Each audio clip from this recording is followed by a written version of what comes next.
Where would your game be if you had unstoppable dribbling skills? Could anyone guard you if you were the best ball handler every time you stepped on the court? Introducing the video that will blow you away. Better Basketball's Better Ball Handling. AKA Dribble Like the Pros, Better Ball Handling will teach you exactly how to execute the killer crossover, a cat quick spin, and every other overpowering move. Better Ball Handling will give you dribbling workouts to make training fun and effective. You'll learn how to split two defenders, how to keep your man behind you after you beat him, even how to avoid traps. And you'll watch 12-year-old dribbling phenom Andy Garcia demonstrate 115 drills to improve ball control and hand speed. These drills will blow you away, expand your mind, and explode your game. Better Ball Handling. Where would your game be with unstoppable handles? Order today from betterbasketball.com. Coaches need stoppers, defense wins championships. Shutting down your man will get you playing time and get your team the win. Now, dominate the other end of the court with Better Basketball's Better One-on-One Defense. AKA Never Get Schooled Again, Better One-on-One Defense details techniques and workouts to help you become the ultimate defensive force. With advanced techniques to help you lock down a player in triple threat, contain a dribbler in the open court, or defend a man in the post, Better One-on-One Defense will prepare you for any situation. The video even contains defensive workouts, including drills specifically designed to improve lateral quickness.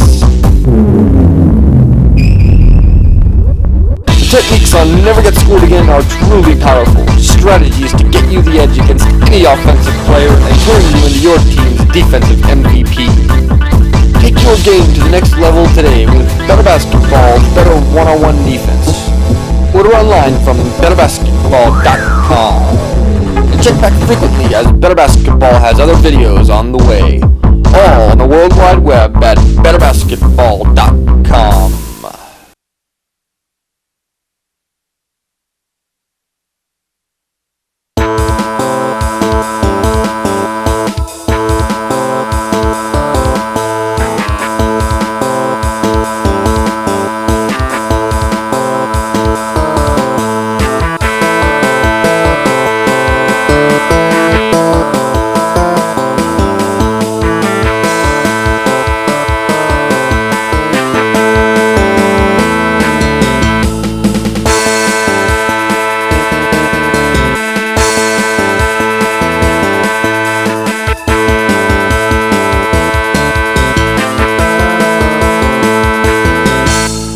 Hello, my name is Rick Torbett. Regardless of where you are in the game, whether you're a youngster on the playground, a high school player trying to make the team, or a professional player, aren't you always picking up helpful hints and tidbits on how to improve your shot? Well, instead of helpful hints and tidbits, I began studying the art of shooting when I became a coach in 1979. Now, I can tell you exactly what it takes to become a great shooter. Let's start with the math. A regulation rim is 18 inches in diameter. A regulation ball is about 9 inches in diameter. What that means is that two balls will fit through the rim at about the same time. What that means for you is, if you're a perfect shooter, dead center, there's about 4.5 inches margin of error around the ball. But to be a perfect shooter, you must have perfect technique. With perfect technique, you not only make more shots, but you get off your shot quicker in the game. Getting off more shots in the game and making more of those shots, that's a win-win situation. So, the purpose of this video is to give you all the information that I've learned as a player in college and in my career as a coach. With hard work, lots of repetition, and perfect technique, you can become a great shooter. Now, there's no wasted time in this video with coaches or players dribbling around in circles. There's just technical information on how you can improve your shot or build for yourself a shot from the ground up. Now, the video is divided into 7 chapters. The first chapter is a real basic overview of proper shooting technique. The second and third chapters deal with the eyes and the feet respectively. The fourth chapter is the longest. It deals with a dozen bad habits I've seen in players reasons players develop these bad habits, and how to get rid of them. The 5th chapter has 4 methods you can use to train with a partner. The 6th chapter is the shortest. It has some specific techniques that can really improve your shot. And in the 7th and final chapter, I'll discuss in depth some misconceptions I've heard about the finer principles of shooting. So, let's get started with Better Basketball's Better Shooting.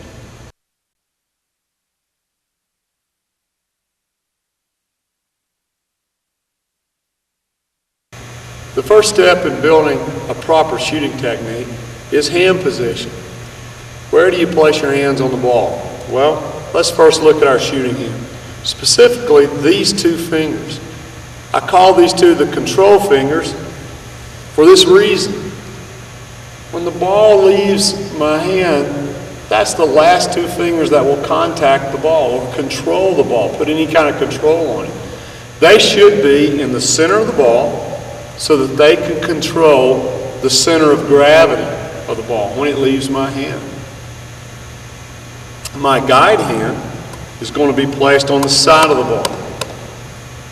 Now, both hands are going to contact the ball as much as possible.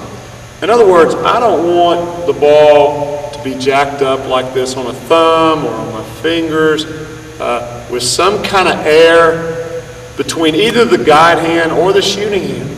I want fingertips, fingers, finger pads, thumb pad. I want them all contacting the ball, except just for the center of the palm there.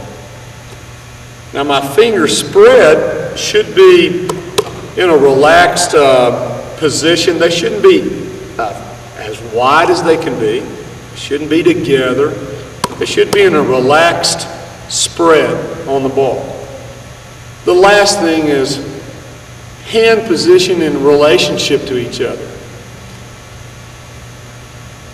How do you judge that? By your thumbs. Take a look at the thumbs. They should, when you extend them, form a V. If you've got some other type of hand position on the ball, you can tell pretty easily that your thumbs don't form a V.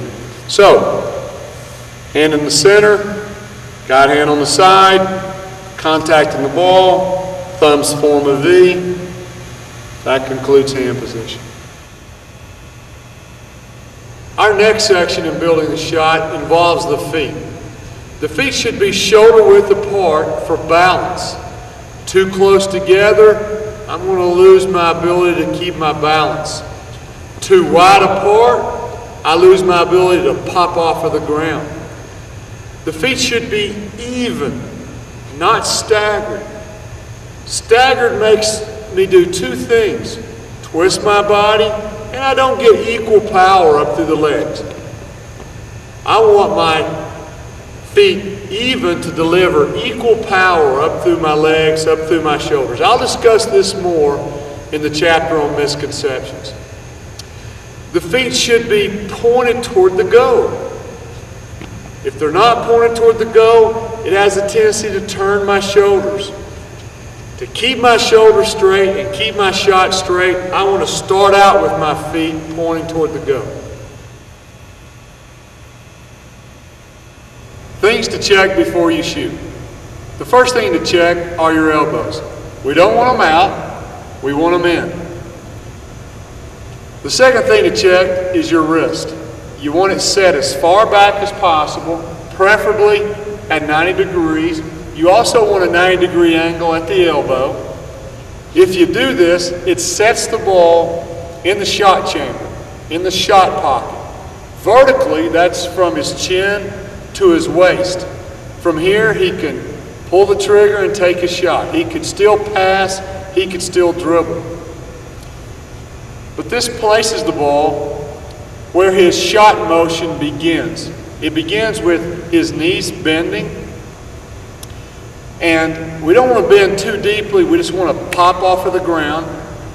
As he goes up, everything goes up, and the elbow, the shooting elbow, moves under the ball. And here comes the most important part, a part that I'll discuss in depth in chapter 7. He must time the release of the ball with his feet coming off of the ground. This ensures that all that power that's generated by his legs goes right up his body and into the ball. The reason you want to check your form after you shoot is it will confirm whether you've shot correctly, or it will indicate flaws that occurred during your shot. And the amazing thing is, correcting those things or confirming that good form will change future shots. It will either ingrain a proper habit, or it will allow you to correct a bad one. Katie's a left-handed shooter, and Katie, I want you to go ahead and pretend you've just taken your shot. It's just left your hand. And she's a left-handed shooter. This is her shooting hand.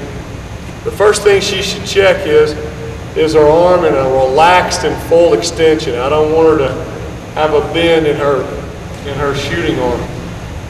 I also want her to check her fingers and see that they're pointed down to the ground. And I want this hand, just like her arm, to be floppy and relaxed. I don't want it to be flexed. Now, while she's here, she can also check her feet and see that she hasn't overstepped, because this will turn her body. Katie is also going to check between her forearms and her wrist, see if she can see the goal between them. And she's going to check her feet and make sure they're pointed toward the goal. Katie's going to check her guide hand. A good way to remember the proper form for this is to think about the tomahawk chop and how you would hold your fingers and your thumb. That's just about right. Thumbs up, fingers up.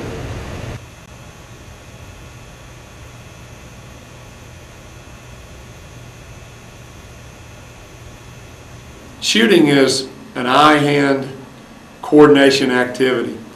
And lots can be said about your hands and your form, but oftentimes not enough is said about your vision, about your eyes. Oh yeah, you can be told to look at the target, but does that mean the backboard? Does that mean the goal? There's 18 inches there. Why not shoot for the bullseye? Now the reason I want you to shoot for the bullseye is the same reason an archer aims for the bullseye. He wants to shoot that arrow at that very tiny target in the center, knowing that he's probably going to miss a little bit, but if he does, he's still going to be somewhere near the center of this big, huge target. If I'm shooting for this entire 18-inch goal, that's my target, that's what I'm aiming at, and I miss my target, I've missed my shot. But if I've trained my eyes to focus on that tiny bullseye, right in the dead center, that very, very tiny mark, I'm probably going to miss. But if I do, I could miss 4.5 inches off of my target, my bullseye, and still have a swish. So where's your target, your bullseye? Well, it's in the dead center of the rim from wherever you are. If you're straight on the way the camera is right now, it's right on the dead center front of the rim. But if you're a few feet to the left, then your bullseye has moved a little to the left and is here. In the first chapter, we talked about hand position, feet position, where to set the ball vertically. But we haven't talked about where to set the ball horizontally. And I've seen some great shooters that bring the ball up this side, that bring the ball up the middle. That shot line, where the ball comes up, that's determined by which eye you aim with. Most players have a dominant eye that they aim with. You can determine that by forming a hole with two hands, keep both eyes open, and focus on your target. As you can tell, even though I'm right-handed, I'm left-eyed, while Scott is right-eyed. Whichever eye you use to see the target between your hands is the eye you aim with. If I'm right-handed and right-eyed, my shot line is on my right eye. I want the ball to travel up that shot line, or as close to it as possible, up that shot line when I take my shot. If I'm right-handed and left-eyed, my shot line is over here. I want the ball at least as close to my shot line as possible. Now that's a matter of moving the ball from here to here, traveling up the center of the body. It's a matter of a difference between this and this. You say, that's only a few inches. Makes and misses are a matter of a few inches.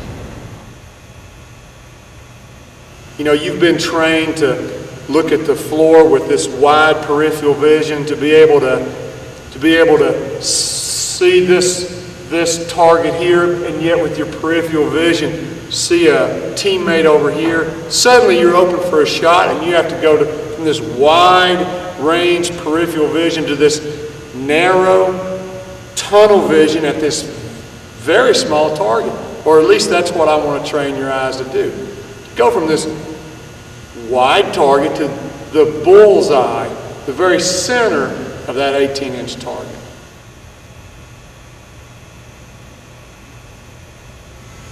The first way to train your eyes is to locate the goal as early as possible.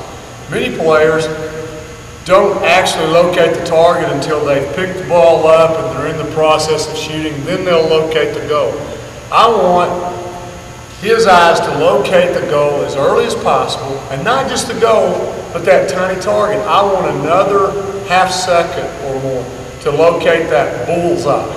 So I want Scott to take a couple dribbles. On his last dribble, I want him to be locating the goal. He doesn't need to look at his dribble. The longer your eyes are on the target, the greater your accuracy.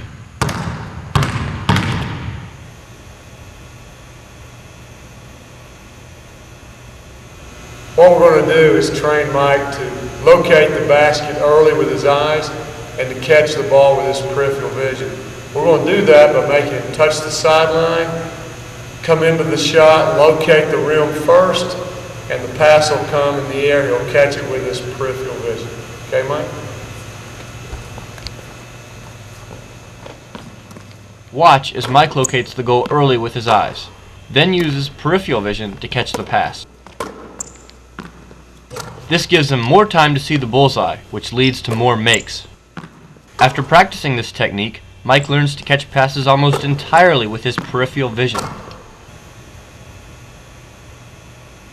The third way to train your eyes is to shoot the loops.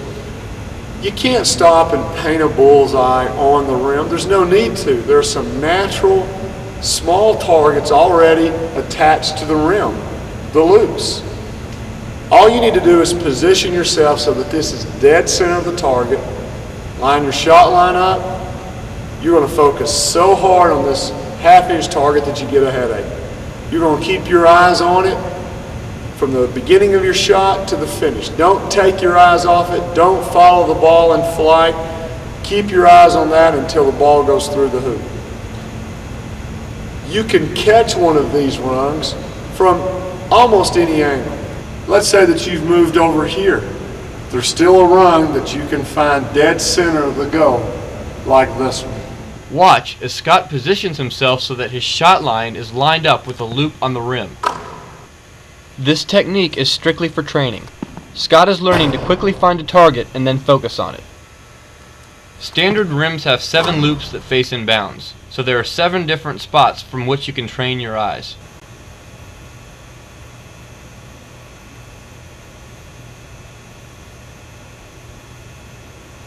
You know, alignment is everything. Keeping the ball straight is a huge part of why the ball goes in or why it doesn't. To keep the ball straight, our body must be straight. To keep our body straight, our feet must be pointed toward the goal. They must be straight. And there must be balance there. Your feet are the beginning of your power source, and we've got to have equal power coming up through the body. You can't have it offset or it's going to throw you out of alignment. Now, there are 2 ways to set your feet. One is in a hop, the other one is in a 1-2. When you're in the game, you're moving at various speeds and various angles. You need to get your feet square and balanced and pointed toward the goal before you take your shot. Now there are only two possible ways to do that. One of them is the hop, the other one is the 1-2. Let's first take a look at the hop. Some coaches call it a jump stop, a 2-foot jump stop. The reason is you're actually going to jump, get some air under your feet, and land with both feet hitting the ground at the same time, square, underneath you. It's a good all-purpose way to land square and balanced. Even moving at an angle, it allows you to turn and square while you're in the air. It allows you to pull the ball into your shot pocket all while you're in the air. The only drawback I see to the hop is that air time that you take to get your feet under you, to point them to the goal and get square, might give the defense a chance to react and challenge your shot. The other way to get your feet set is the 1-2. It doesn't have the disadvantage that a jump stop or a hop has.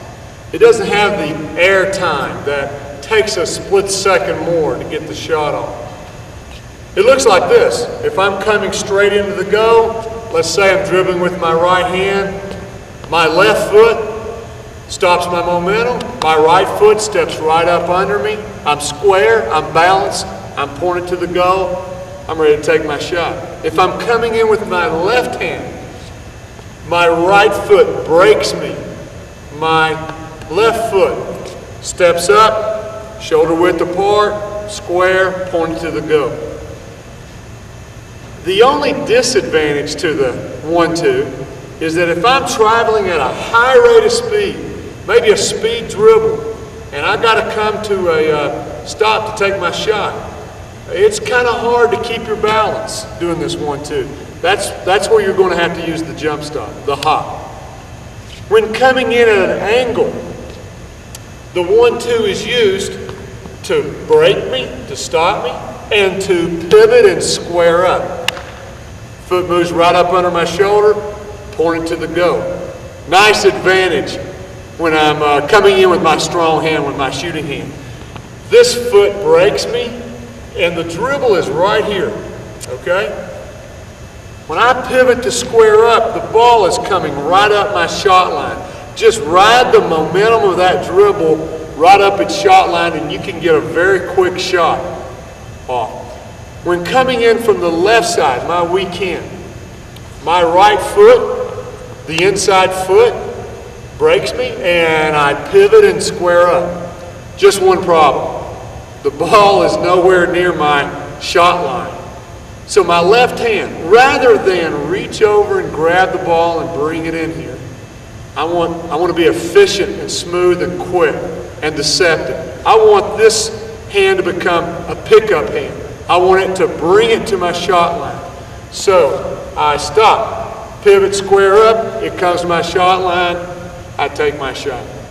Now, let's look at some basic examples of the hop and the 1-2. When running down the court at full speed, you're going to need both feet to bring you to a balanced stop. You will use a 2-foot hop. Anytime there's a skip pass or some long cross-court pass that gives you time to get under the pass and point your feet to the goal, you can catch these skip passes in a 2-foot hop. The quickest way to get off a shot in a pull-up jumper is to use a 1-2. When you've made a penetrating move and then you've hopped back to create some space to get your shot off, you'll want to land in a 2-foot hop square to the goal. When you've split two players on your last dribble, a long hop in the air, you'll want to use a 2-foot hop to land square and balanced. When you're moving east and west on the court so that your shoulders are not square to the goal, in fact, your inside shoulder is to the goal, you'll want to use a 1-2 so that you can pivot square to the goal. Sometimes you're flaring away from the ball and away from the goal and catching a pass. You're actually moving backwards. You'll want to land in a 2-foot hop to ensure balance. The next two parts are building blocks in training yourself how to shoot from a hop or a 1-2. I've seen players of all ages who could shoot either from a hop or a 1-2, but not both. If you're one of those players, you may be hindering yourself from getting a shot off quickly with good balance, particularly if you're using a 1-2 when you should be using a hop, or vice versa. So if you're having trouble with the 1-2 or the hop and you want to train your feet, then train your feet with the following steps. Do everything that you see the following players do step by step. Once you've got it down where it's comfortable, then all you need to work on is speed. Once you've reached game speed, you're ready to do it in a game. To train yourself to catch and shoot out of the hop, you're going to step with your left foot, spin yourself a pass, jump, catch in a hop, take your shot. I'm also going to train my right leg. I'm going to jump off of my right leg, get some air under my feet, catch in a hop and shoot. Now I have to train myself to catch and shoot from an angle. So I'm going to spin myself a pass from this angle. I'm going to jump off my inside leg, my left leg, square in the air, catch and shoot. I also have to train myself from this angle. So I'm going to jump off of the inside leg again, my right leg this time. I'm going to square in the air, catch and shoot. Now, to train yourself to shoot in a hop off of the dribble, we're going to take a couple of easy dribbles in with my right hand. I'm going to jump off of my left, catch in a hop, take my shot. I've also got to train my left hand, so I'm going to take a couple of easy dribbles in, jump off of my right leg, catch in a hop, and shoot. Now, train yourself to shoot from an angle off of the dribble in a hop. I'm coming in with my right hand. I'm going to jump off of my left leg, inside foot, square in the air, pick up the ball, put it in my shot pocket, all in the same motion. I've got to do the same thing coming in from this angle. Ball's in my left hand. I'm going to jump off of my right leg, square in the air, pull the ball in the shot pocket, all at the same time, take my shot. The first step in training the 1-2 is to put the ball in the shot pocket, the shot chamber, step back with the right foot, and step up. Once you've trained your right foot, you want to train your left as well. Ball in the shot pocket, step back with the left, step up. Now we're going to train you how to catch a pass in the 1-2. Instead of saying 1-2, I'm going to use left, right, or right, left to designate which foot comes first and which foot comes second. So I'm going to spin a pass in front of me, and I'm going to left, right, catch the pass and shoot. I'm then going to train my other foot by spinning a pass, step, right, left, catch, and shoot. Now we've got to train ourselves to come in at an angle and catch a pass and shoot in the 1-2. So I spin myself a pass, and I step, and I square up. Catch, square up, and shoot. Left, right. Then I got to train the other way. So I'm going to spin myself a pass. It's going to be right, left. Right, square up, left, take my shot. Now let's train ourselves to shoot in the 1-2 off of the dribble. We already know how to step back and step up. We're going to do the same move. Step back, but put down a dribble with our right hand, step up and shoot. Now we've got to train our left leg. So we're going to step back with our left, put the dribble down with our left hand, step up, pop up and shoot. Our next step is to coordinate our steps, and that's done by just taking a couple of easy dribbles and finish with a left, right, and take your shot. But we're going to put the ball in the left hand now as well. Ease in there with a couple of dribbles and right, left, take my shot. Now, let's train ourselves to come in at an angle with the ball in our right hand. So I'm going to finish in a left-right. So here I come, left. I'm going to square up with my right, but remember I'm going to ride this dribble up the shot line. As I square up, get off a quick shot. Now, to come in from this angle, the ball's in my left hand.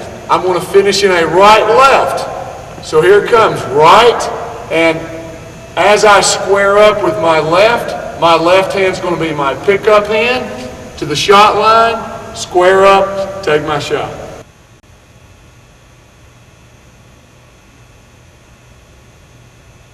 This chapter shows many bad habits that I've seen in players over the last 20 years and how you correct them.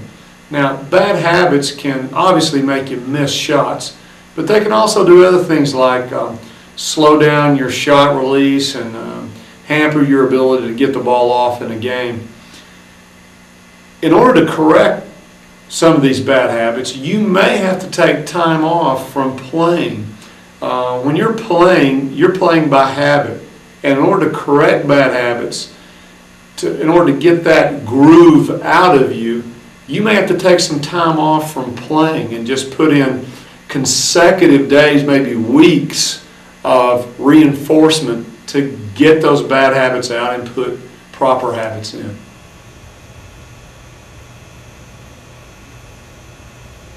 When you finish, your shooting hand should be in that full but floppy and relaxed extension. That floppiness is what gives you the shooter's touch. I've heard it said he has that shooter's touch. It's nice and soft. If he catches a little bit of rim, it still goes in. That floppy shooting wrist puts that shooter's touch on the ball. But some shooters develop a bad habit of flexing on their shot. And when you do that, that flex takes away that soft shooter's touch that's so important to becoming a great shooter. So how do you get rid of that bad habit of flexing? You wave goodbye after your shot. Immediately after you release your shot, you wave goodbye a couple of times. This will affect future shots. Why? Your mind begins to think, as soon as I shoot, I'm going to have to wave goodbye, and all of a sudden you begin to relax that shooting arm. And you begin to develop that shooter's touch. The correct elbow position is here, pointed at the goal. And the reason is our arm works in this plane. This is the way our arm works, like a lever, okay? And this plane should be pointed at the goal. Now, if this elbow, which I like to call a flying elbow, if it flies out here, which often it does, then our plane is this way, and when the elbow goes up, we have a vector that's sending the ball to the left, not down our shot line. Now, how do you correct this flying elbow when you see it? When you see it up here and you don't see it pointed at the goal. You don't correct it up here.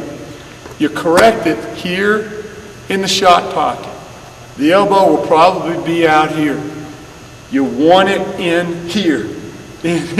And that's a good way to remind yourself when you're training this bad habit out of your shot is here in the shot chamber, tap your side just like batters in baseball do. Tap it, remind yourself to keep it in so that it stays in this plane with your shot line as you go up. When you finish, your guide hand should be in a tomahawk chop position with the thumb back and the fingers pointed to the ceiling. But I see shooters flipping the ball with their guide hand thumb. Now, why do they do this? When they were young and felt like they needed the power to get the ball to the goal, they would use two hands and flip it with this thumb. As they got older and they're able to shoot with one hand, this guide hand thumb stayed in their shot. Well, I see two problems that arise when you flip the ball with your guide hand thumb. The first problem that arises is it puts a world spin on the ball, and that presents a world of trouble. If the ball catches any of the rim, it'll kick out. The second problem with the thumb flip is that it's a force that sends the ball in that direction. So the player compensates, maybe by getting a little flying elbow here, to move the ball back in this direction. All of a sudden we have a vector working this way and one working this way to try to keep the ball straight. You're going to have to over-practice a lot to make that work. So, how do you get rid of that guide hand thumb flip? The best way I know is with a coin.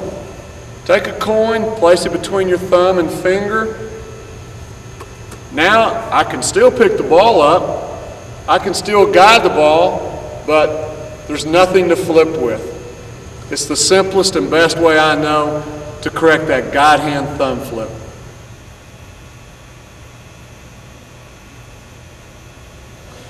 I want my shooting fingers, my index, my 1 and 2 fingers, on the center of the ball. I've got it illustrated with the air hole.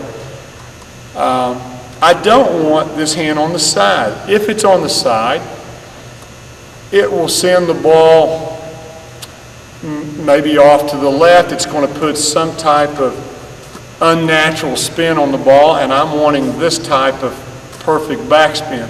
So this hand and these fingers need to be right down the center of the ball. Now, I don't want this hand, my guide hand, working against that hand. That's why I put it on the side. I want this ball, once my left hand, my guide hand, helps me pick it up and keep it straight, I just want the ball to be able to slide out of that hand. That's why when I see these kind of hand positions on the ball, anything other than that, I feel like this guide hand is working against this hand. They're fighting each other as they go up, and they shouldn't. This one should just help you pick the ball up and keep it straight. Now, if you're having trouble with your backspin, the way to fix it is to set the ball in one hand like a waiter holding his dish and shoot the ball with one hand. You're going to get proper backspin. Now, with lots of repetition, and you can do this laying on your back, standing up, against a backboard, against a wall, but with lots of repetition, you're going to get proper backspin. All that's left is to move that guide hand up there, keep it on the side, and don't let it interfere with that perfect backspin.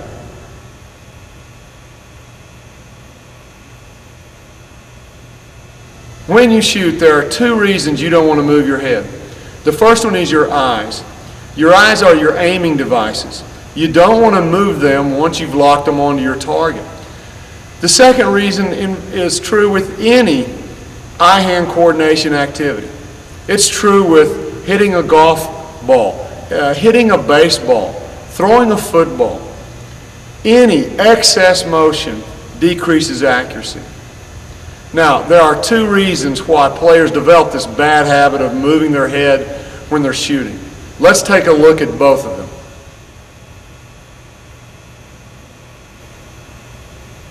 One of the reasons that shooters move their head at the point of release is they've blocked their vision with one of their arms. Now, this is what I want. I want to be able to see the goal right between my forearms. I want to frame it just like this. But perhaps their arm is blocking one of their eyes. Now they don't have good depth perception, and so they move their head so they can see the goal with both eyes. The other reason is maybe they're left-eyed, they aim with their left eye, and so they've brought the ball up over here, and they move their head in order to put this eye on the shot line. Again, some excessive motion with the head that we want to eliminate. One of the most common reasons for head movement at the point of release of the shot is the shooter's trying to get too much power from his arms.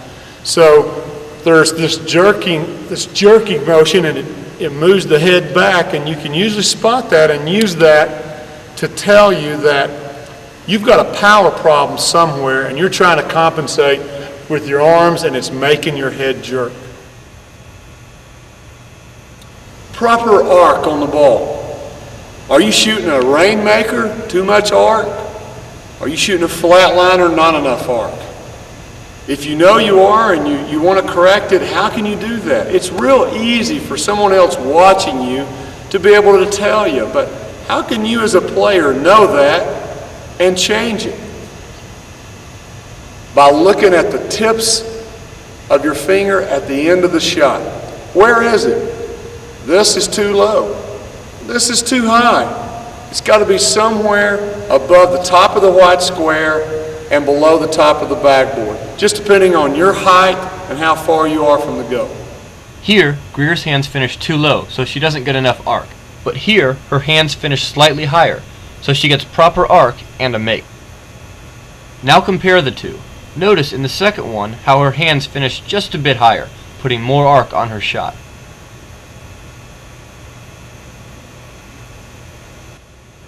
The correct way to follow through on your shot is with both arms up, looking between the goalposts, keeping your body square, keeping your body from twisting. But oftentimes players will focus so much on the follow through that they allow this guide hand to drop. And in doing so, it turns their body, it puts a torque on the shot and a twist. The way to correct this, of course, is to check your hands after the shot. Both of them need to be up. Just bring it up and see the goal between the goalposts. The shot chamber is between the chin and the waist, the elbows close to the body. A bad habit occurs when we get used to setting the ball out in front of us. What's the problem? Well, when you go up for the shot, the ball comes back before it goes to the goal. That's negative motion. You don't want negative motion in your shot. The correction for that is to bring the ball in. Remind yourself, tap your sides with your elbows. Now the ball goes up and out. It has no choice. When finishing your shot, your shooting hand should be pointing down into the goal. Specifically, these two control fingers should be pointing down in the center of the goal, right down that shot line. Some players develop a bad habit of veering off to the right.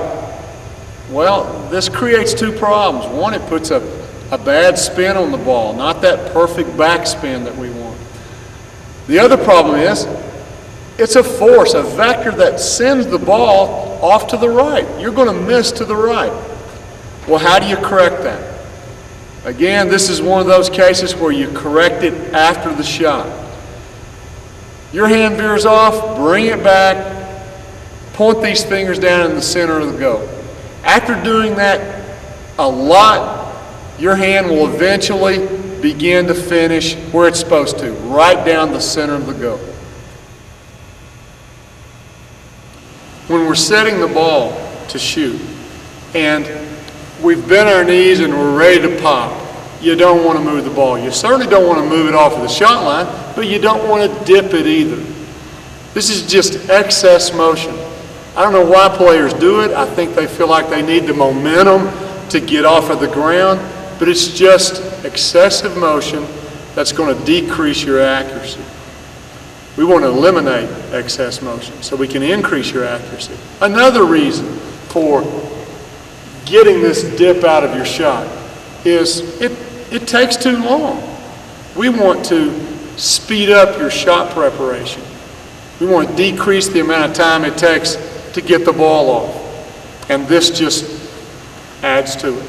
To get rid of that bad habit of dipping, put the ball in your shot pocket or your shot chamber. Bend your knees without moving the ball and pop off of the ground. Don't take a shot, just do that over and over and over again. You can get a high amount of reps in a short period of time. Then you can move it into your shot. Another problem I want to discuss is what I call heading the ball. When you're getting ready to shoot and your knees bend in order to pop up, the ball begins to move out of the shot pocket. It begins to move toward the head. That's why I call it heading. We want to keep this ball still as we bend our knees. From here, everything goes up. So if we move the ball to our head and then try to go up, we've taken away a lot of power from our shot. And you'll see shots that are flat and shots that fall short. Now, if you have a habit of heading the ball, the fix for it's the same as for dipping the ball. Put the ball in your shot chamber or your shot pocket, bend your knees without moving the ball, and pop off of the ground.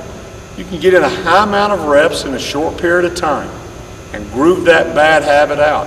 Then move it into your real shot.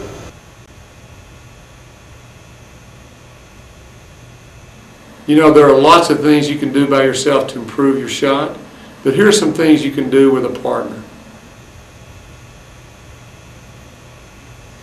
One of the methods of training with a partner involves being on a line that is your shot line. And we're going to just try to use that line to keep the ball straight. So both partners are going to go through their regular shooting motion. They're going to clear the ground. They're going to let the ball bounce once between them. And we're shooting for this 2-inch target that's on the ground instead of this 18-inch target that's on the go.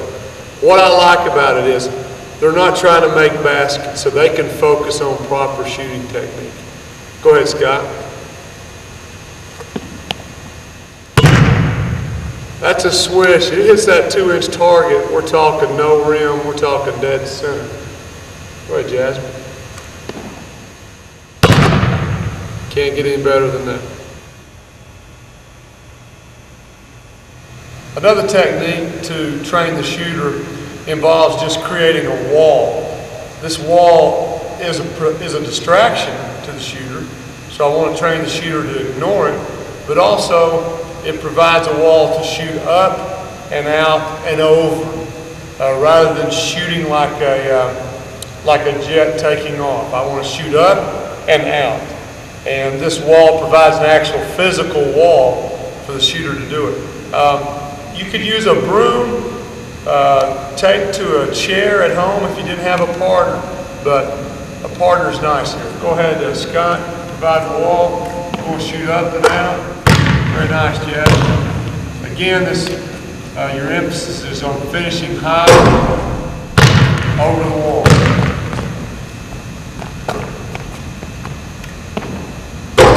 You know, most shooters think they're guarded right here.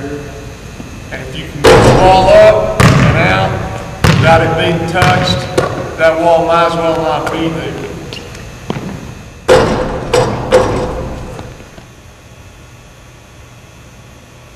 The next method for training with a partner involves flybys. What we're trying to do is speed up the shot preparation of the shooter and to train the shooter to ignore the distraction that's coming and to focus on the target and to stay with the shot. So we do this by letting the partner give them a good pass in the shot pocket and then to pick a shoulder, fly by it with a hand up, and don't touch the shooter and don't touch the shot.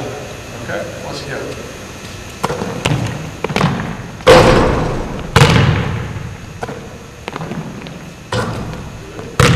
Catch and shoot. Here we go. Very nice. In order to make their release quick, Jasmine and Scott want to do as much of their shot preparation as possible before they catch the pass. First, they take a look at the goal to find their target and start to gauge the distance and the direction. Second, they square their body to the goal. Third, they give the passer a good target so the pass will come right to their shot chamber. And finally, they bend their legs so that they can take the shot as soon as they catch the pass. By doing these 4 things, they're cutting down the amount of time it will take them to get their shot off. Notice here how Scott is using the hop and Jasmine is using the 1-2. Who's going to blink first?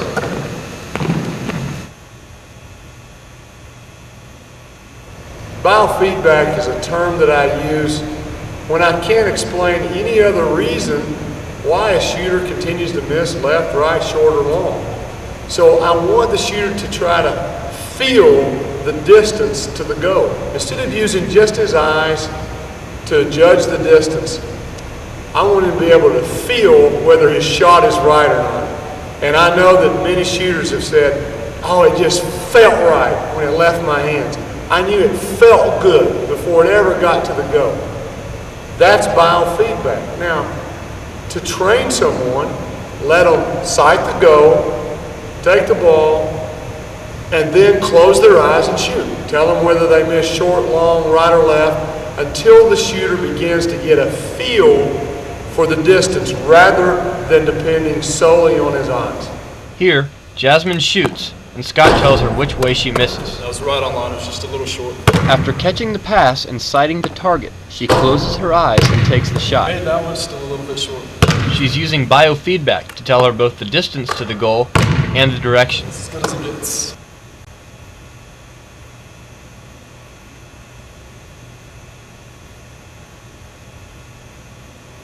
When shooting a bank shot, don't square up to the bullseye that's on the rim.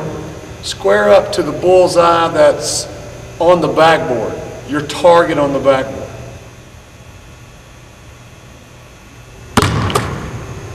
When you catch the ball this close to the basket, you're in traffic that's body to body with you. You can't keep the ball in your shot pocket and pivot into the defense. You'll stick the ball right in their chest, right in their hands.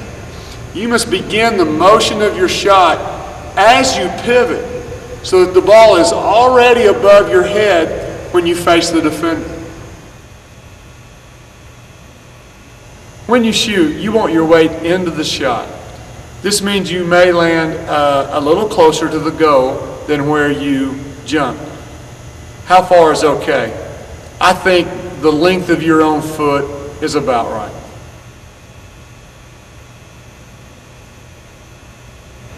In this section, we're going to train Patrick to shorten his shot by dragging the inside foot, as opposed to me breaking out, catching a pass way out here, catching in a lock with my feet facing the basket. I'm at the NBA 3. So we're going to shorten this pass by letting Patrick drag this inside foot and then step back to it.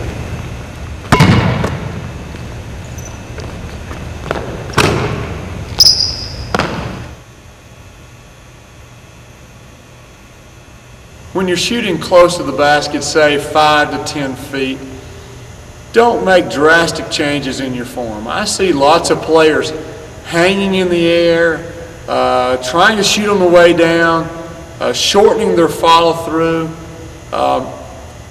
Instead of doing that, just think about slowing your hands a little bit at the top of your shot.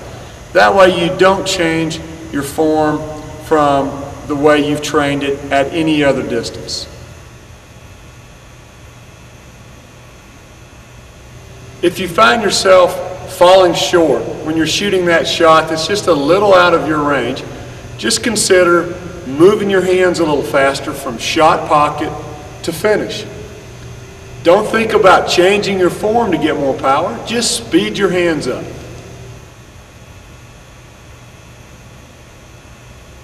Remember the first method of training with a partner where you shot with a line on the ground that was also your shot line?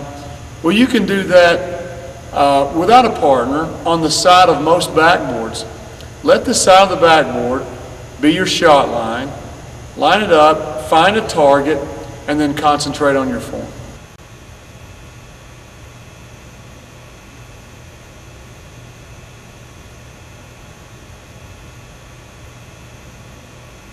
The first misconception that I want to address comes in hand contact with the ball. I often hear the phrase, shoot the ball on your fingertips, get the ball up on your fingertips, something about fingertip control on the basketball. Now, I understand, I think what is meant by that the ball, you want to control it with your fingertips when it leaves your hand. But when you're setting the ball, and you're in the motion of your shot, you want fingertips, fingers, finger pads, all of that touching the ball. Why?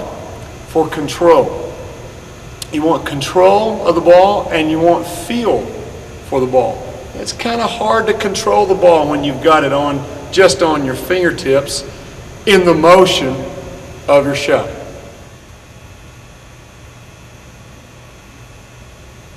You've heard me say throughout this video to time the release of the ball with your feet coming off the ground. Well, it's obvious why. I want to ensure that all that power that's generated by your jump goes up through your legs, body, and through your hands into the ball.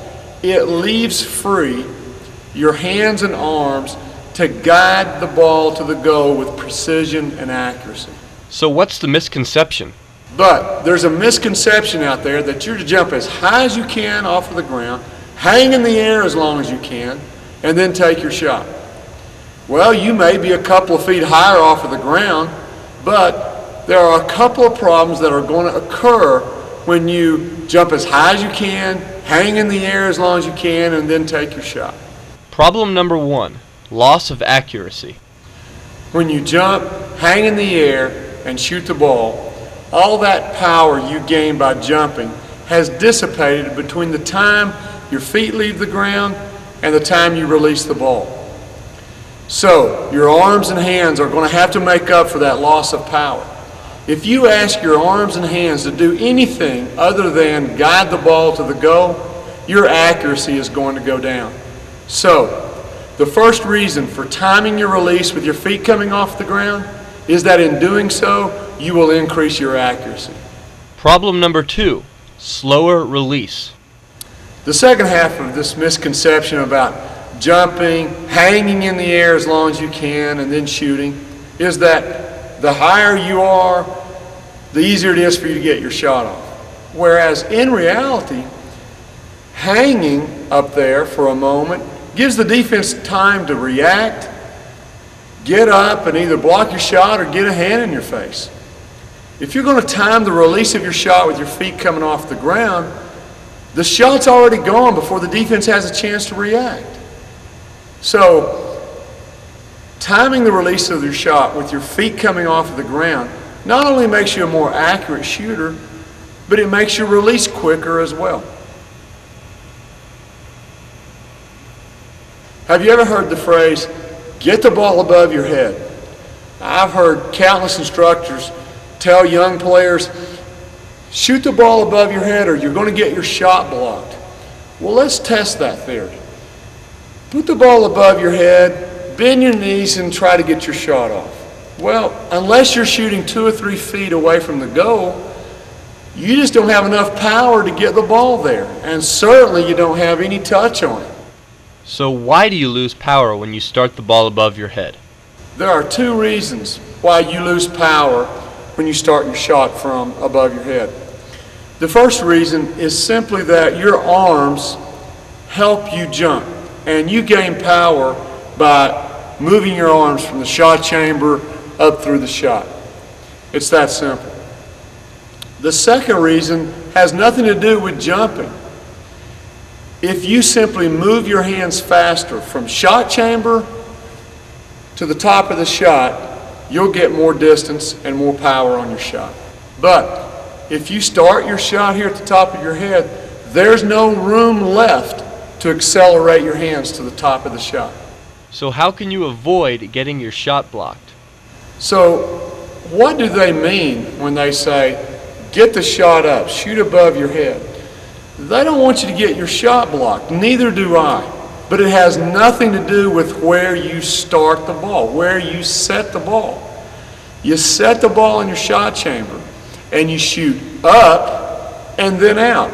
If you started here and shoot out, of course you're going to get your shot blocked. What we want is ball in the shot chamber where we can generate power, and we want to shoot up and then out. And you'll finish up high where they want you to without getting your shot blocked, all in one smooth, fluid motion, up and out. In the opening chapter and the chapter on feet, I tell players to set their feet even, square, and not staggered. The reason for this is simple. In a game, a player's going to be moving, running. His feet won't be perfectly even. It's called game slippage. Game slippage is when a player can't do something as perfectly in a game as they can in practice. So I know that in a game, A player's feet are not going to be perfectly square. They're going to be a little bit staggered, and that's okay. But if you train yourself to have your feet staggered by, say, 4 inches, then when you're in a game and game slippage occurs, you're going to be staggered by much more, by maybe 8 inches. And that's going to twist your body, it's going to throw your balance, it's going to throw your shot off. So train yourself to shoot with your feet even. That way in a game, when game slippage occurs and your feet are staggered, they're only staggered a small amount, and that's okay. You know, my father always said this was a simple game. Just put the ball in the hole more than your opponents do. And I've always enjoyed watching the ball go in, whether it was my own shot or whether it's the shot of my players. And regardless of whether you're a great rebounder or a great dribbler, becoming a better shooter can do nothing but elevate your game and make you more valuable to your team and to your coach. Good luck with your game, and may all your shots go in.